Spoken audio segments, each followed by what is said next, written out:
আরিফ ভাই, এই মাজার যে ভাঙচুর করতেছে এই বিষয়ে আপনার মন্তব্য কি এবং কি বলবেন আপনি? না, মাজার ভাঙচুর আসলে হচ্ছে ঠিক আছে, কিন্তু মাজার তো আসলে এই কিছু দুষ্কৃতিকারীরা আসলে মাজার ভাঙতেছে। কারণ আসলে যাদের ভিতরে মনে করেন যে এই ধর্মীয় শিক্ষা অথবা আধ্যাত্মিক শিক্ষা নাই, তারাই আসলে কিছু কাজ করে। তবে এগুলা সংখ্যায় খুব নগণ্য। এরা কয়েকজন দুষ্কৃতিকারী মিলেমিশে এই কাজগুলো করে, কিন্তু এটার জন্য দায়ভারটা বর্তায় যায় বিশাল একটা জনগোষ্ঠীর উপরে। তো এগুলা আসলে যারা ভুল বুঝাবুঝির কারণে এগুলা করতেছেন।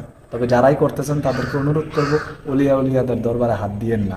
যদি বাহিরে কোথাও ওই আপনাদের প্রশ্নবিদ্ধ কোনো কাজ হয় বা আপনার চোখে ধরা পড়ে যে প্রশ্নবিদ্ধ কিছু হচ্ছে, আপনি ওটাকে বাধা দিয়েন। আর ওটা শুধু মাজার কেন, সামাজিকভাবেও আমাদের প্রতিবাদ প্রতিরোধ গড়ে তোলা দরকার। জি। আর মাজারের এই যেই দরবার, যেই অলিরকে কেন্দ্র করে দরবারটা হয়, ওনারা এখানে আপনারা হাত দিবেন কেন? আপনাদের এই এই সেন্সটুকু বা এই মেধা শক্তিটাও কি আপনার নাই যে এটা তো একটা কবর? যারা উলিয়া উলিয়া তাদের কবরটা মাজারের রূপ না। আর যারা দেখা গেছে সাধারণ, তারা দেখা গেছে কি আপনার কবর হিসাবে থাকে। আমরা ভাঙচুরের ভিডিওর দিকে যদি একটু দেখি, এমনও ভিডিও আমি দেখেছি যে জুতা পায়ে দিয়ে এটার উপরে উঠে ভাঙচুর করতেছে। তা আপনি যদি মাজার হিসাবে বা অলি হিসাবে ওনাকে না মানেন, আপনি তো কবর হিসাবেও তো মানবেন। তাহলে আপনি যদি একজন মুসলমান হয়ে থাকেন, কিভাবে জুতা পায়ে দিয়ে এটার উপরে উঠে ভাঙচুর করেন? তো এইগুলা কিছু লোকেরা করে। এই কিছু লোকের জন্য বিশাল জনগোষ্ঠীকে আসলে দায় দেওয়া উচিত না। তো তাদেরকে সাবধানতা অবলম্বন করা দরকার এবং উলিয়া উলিয়াদের দরবার সম্পর্কে জানা দরকার। এই যে আমরা আজকে এখানে দরবারে আসলাম, এখানে দেখা গেছে কি আমরা আসছি, আমাদের আগে দুইজন লোক আসছে, ওনারা জিয়ারত করছে চলে গেছে, আমরা আসছি ঘোরাফেরা করতেছি। কই এখানে তো অসামাজিক অশালীন কোনো কিছুই নেই। আমরা জি। জিয়ারতের উদ্দেশ্যে আসছি, জিয়ারত করছি ওনার সহবত নেওয়ার জন্য। যদি নসিবে থাকে উনি আমাদেরকে দয়া করেন, ওনার পছন্দ হয় তাহলে আমাদেরকে কিছু দিবেন। আর যদি পছন্দ না হয়, আমরা ওনার মনের মতো বা পছন্দ মতো হওয়ার যে সময়, ওই সময় পর্যন্ত আমরা আমল করতে হবে এবং কি এটার অপেক্ষা করতে হবে। কিন্তু এখানে আইসা তো আমরা কোনো মহিলাও পাইলাম না, তারপরে এখানে অন্য অসামাজিক বলে কিছুই আমরা পেলাম না। আসলে আমাদের কাছে এগুলো পরেও না, তার কারণ হচ্ছে আমরা তো সৎ উদ্দেশ্য নিয়ে আসি। আমরা আসছি জিয়ারতের উদ্দেশ্যে, আমাদের সামনে দুজন লোক পড়ছে জিয়ারতকারী, আমরা হচ্ছে এখানে চারজন আসছি, আমরা জিয়ারত করছি। আবার দেখা গেছে কি মাজারের পাশে কিছু কিছু দরবারে আছে যেখানে আপনারা যেটাকে অশালীন বা এটা মাজারের সাথে অশোভনীয় আপনারা মনে করেন, আপনাদেরকে বলবো যেই যারা এগুলা করতেছে তাদেরকে বাধা দেন। আপনাদেরকে মাজার যে কর্তৃপক্ষ, ওই কর্তৃপক্ষ আপনাদেরকে সহযোগিতা করবে।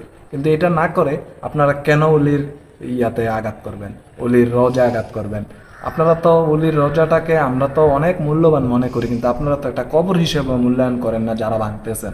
কারণ যদি আপনি মূল্যায়ন করতেন তাহলে আপনি জুতা পায়ে দিয়ে এটার উপরে উঠা আপনি ভাঙচুর করতে পারেন না। একটা কবরকে এভাবে ভাঙা যায় না, কারণ কবরকে আপনার নিরাপত্তা দেওয়া হয় এবং কি একটা বাউন্ডারি দেওয়া হয় যাতে মহিলা প্রবেশ করতে না পারে, বা দেখা গেছে বিভিন্ন পশু পাখি গরু ছাগল যাতে এটার ভিতরে ঢুকতে না পারে। এজন্য সাধারণ কবরকে একটা বাউন্ডারি করা হয়। আর যারা আল্লাহর ওলি, আল্লাহর বন্ধু, তাদেরকে আরো একটু বাড়তি সম্মানের খাতিরে এটাকে মাজার হিসেবে রূপ নেওয়া হয়। তো এটা তো দেখা গেছে কি আপনার নবী করিম সাল্লাল্লাহু সাল্লাম যখন উফাত নেন, ওনার ওনার উফাতের সাথে সাথে নবুয়তের দরজা বন্ধ হয়েছে, বেলায়েতের দরজা চালু হয়েছে। অলি কারা? যারা বেলায়েত প্রাপ্ত তারাই অলি। কারণ একটা প্রবাদ আছে, বেলায়েত ছাড়া পীর আর দুধ ছাড়া ক্ষীর। কারণ যেই পীরের বেলায়েত নাই, এই পীর হক্কানি কামেল না। আর দুধ ছাড়াও তেমন ক্ষীর হয় না।